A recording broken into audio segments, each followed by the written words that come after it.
Baca buku, bikin sukses. Itu bukan narasi yang gue buat-buat. Kalau nggak percaya, coba teman-teman searching aja. Kebiasaan orang-orang sukses. Pasti salah satunya yang paling sering muncul, itu adalah membaca buku. Atau kalau misalnya teman-teman juga masih belum percaya, coba kita berkaca dari orang-orang sukses di luar sana. Misalnya, Warren Buffett, investor terbaik di dunia. Beliau mengaku menghabiskan 500 lembar halaman buku dan juga menghabiskan 80% dari waktunya setiap hari hanya untuk membaca. Gua pribadi mulai aktif membaca buku itu sekitar 1,5 tahun yang lalu.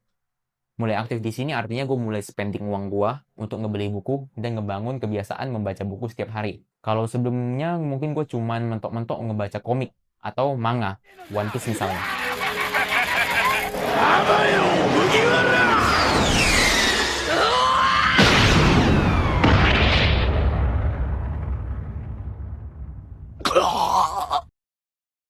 Kalau misalnya ditanya ke gua, apa alasan gua mulai ngebaca buku? Salah satunya itu ya karena gue dengar katanya itu kalau ngebaca buku bisa bikin kita sukses. Jadi, itu yang pengen gue bahas pada video kali ini. Berdasarkan pengalaman gue selama lebih dari 1 tahun membaca buku, apa yang berubah dalam hidup gue?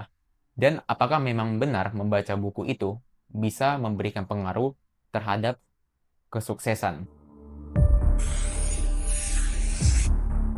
Kita sama-sama tahu lah ya, kalau minat baca orang Indonesia itu sangat rendah. Indeks minat baca orang Indonesia hanya 0,001%. Yang artinya, dari 1.000 orang, cuma 1 orang yang suka membaca. Dengan kata lain, baca buku itu adalah suatu kebiasaan yang sangat langka. Lalu gimana ceritanya sesuatu yang sangat langka ini, itu katanya bisa membuat kesuksesan. Sebenarnya ada banyak alasan kenapa baca buku itu dinarasikan bisa buat sukses. Tapi salah satu alasannya adalah karena baca buku itu memang sangat banyak manfaatnya. Jadi berdasarkan pengalaman gua bakal memberikan beberapa hal bermanfaat yang gua rasakan dari membaca buku. Yang pertama, lu bisa belajar hal baru atau skill baru. Buku itu adalah salah satu media terbaik yang bisa lu gunakan untuk belajar. Lu mau belajar apa?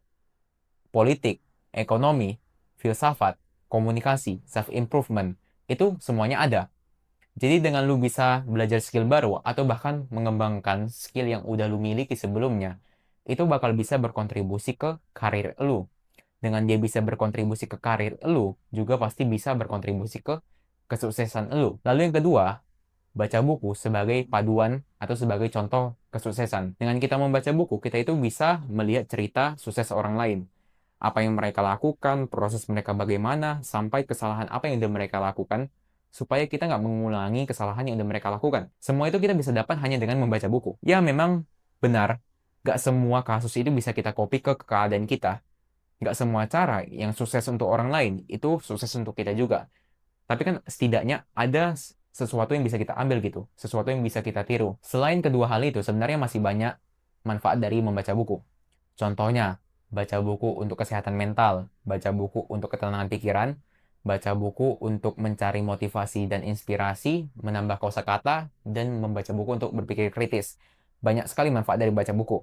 Tapi kedua hal yang udah gue sebutkan tadi dan gue jelaskan, itu adalah alasan utama kenapa sampai sekarang gue masih membaca buku. Terus, dengan segala kelebihan dan manfaat yang udah gue bilang tadi, dari membaca buku, berarti memang benar dong. Baca buku itu bisa berkontribusi ke kesuksesan kita. Nah, sebelum menjawab pertanyaan ini, kita perlu kenalan dulu dengan suatu konsep, yaitu perbedaan antara passive actions dan juga active actions. Passive actions itu adalah ketika kita membaca buku, ketika kita menonton video YouTube, ketika kita mendengarkan podcast. Intinya passive actions itu adalah kondisi di mana kita itu mengonsumsi informasi. Sedangkan active actions itu adalah kondisi di mana ketika kita benar-benar melakukan sesuatu. Contohnya, membuat video YouTube atau menerapkan ilmu-ilmu filsafat yang udah kita pelajari atau kita baca di buku. Problemnya nih teman-teman, banyak orang ketika membaca buku itu hanya berhenti di pasifnya doang. Jadi mereka itu cuma mengonsumsi informasi, lalu mereka lupakan. Kan harusnya kita itu masuk ke active actions-nya, di mana kita bisa mengaplikasikan teori-teori yang udah kita konsumsi tadi ke hidup kita, supaya baca buku itu benar-benar bisa berkontribusi ke hidup kita dan juga berkontribusi ke kesuksesan kita. Gua pas awal-awal mulai ngebaca buku itu selalu bawaannya pengennya cepat-cepat selesai, cepat-cepat ganti buku. Hasilnya boro-boro gua mengaplikasikan, gua bahkan lupa dengan apa yang udah gua baca. Membaca itu bukan tentang cepat-cepatan, bukan tentang keren-kerenan, bukan tentang dalam satu hari kita bisa membaca 100 lembar atau dalam waktu 1 tahun kita itu bisa membaca 50 buku. Tapi kita nggak paham sama sekali dengan apa yang udah kita baca. Baca buku itu tentang pemahaman dan pengaplikasian. Gak apa-apa lambat, asalkan kita paham dan bisa mengaplikasikan teorinya ke dalam hidup kita. Gua sekarang teman-teman, untuk ngebaca satu buku yang lembarnya itu mungkin kira-kira 200 sampai 300 halaman, gua itu perlu waktu paling cepat itu 2 bulan. Ya betul, lama emang. Tapi, gue percaya diri kalau misalnya gue ditanya tentang pemahaman gue dari buku-buku yang udah gue baca, gue pasti bisa. Walaupun memang nggak sempurna, nggak 100% gitu. Dan bahkan, ada teori-teori yang gue terapkan secara langsung ke dalam hidup gue. Jadi, ini bukan tentang cepat-cepatan, tapi ini tentang pemahaman. Baca buku memang nggak bakal ngebuat lu menjadi orang sukses secara instan. Tapi setidaknya membaca buku itu bisa memberikan lu traits atau sifat-sifat yang biasanya itu dimiliki oleh orang-orang sukses. Dan ingat, jangan berhenti di teorinya doang. Karena kalau gitu percuma aja lu ngebaca buku. Terapkan dan pahami apa yang udah lu baca. Gak usah keren-kerenan, gak usah cepat-cepatan, udah baca berapa banyak buku. Yang paling penting itu adalah menjadikan kebiasaan membaca buku menjadi sesuatu yang bisa ngubah hidup lo. Oke, mungkin sekian aja video kali ini. Gua Ulba Benardi. Sampai berjumpa di video selanjutnya. See ya.